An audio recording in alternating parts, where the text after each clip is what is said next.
সম্প্রতি বাংলাদেশ ভারতের মধ্যে সম্পর্কের টানাপোড়েন দেখা দিয়েছে। উত্তেজনা ছড়িয়ে পড়েছে দুই দেশের সীমান্ত এলাকায়। এমন পরিস্থিতির মধ্যে পশ্চিমবঙ্গ সীমান্তবর্তী এলাকায় বাংলাদেশ ড্রোন মোতায়েন করেছে বলে দাবি করেছে ভারতীয় সংবাদ মাধ্যম। দেশটির পত্রিকা নবভারত টাইমস এক প্রতিবেদনে এই দাবি করে। যদিও বাংলাদেশের পক্ষ থেকে এ বিষয়ে এখনও কোনো তথ্য পাওয়া যায়নি। নবভারতের প্রতিবেদনে বলা হয়, ভারতের পশ্চিমবঙ্গ সীমান্তবর্তী এলাকায় তুরস্কের তৈরি অত্যাধুনিক বায়রাকতার TB2 ড্রোন মোতায়েন করেছে বাংলাদেশ।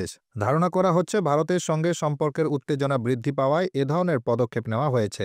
আরও বলা হয়েছে, মূলত এ ধরনের ড্রোনগুলো নজরদারি এবং নির্ভুল আঘাত হানার সক্ষমতার জন্য পরিচালনা করা হয়। ভারতের কৌশলগত গুরুত্বপূর্ণ চিকেন নেক অঞ্চল ঘিরে এই ড্রোন মোতায়েন উদ্বেগ আরও বাড়িয়েছে। এজন্য বাংলাদেশ সীমান্তে নজরদারি জোরদার করেছে ভারত। ভারতের প্রতিরক্ষা গবেষণা সংস্থার ওয়েবসাইটের তথ্য অনুযায়ী এবছরের শুরুর দিকে বাংলাদেশ সশস্ত্র বাহিনী তুরস্ক থেকে 12টি বায়রাকতার TB2 ড্রোনের প্রথম ধাপে 6টি পেয়েছে। বাংলাদেশের ডিফেন্স টেকনোলজি সূত্রের বরাত দিয়ে এ তথ্য জানানো হয়েছে।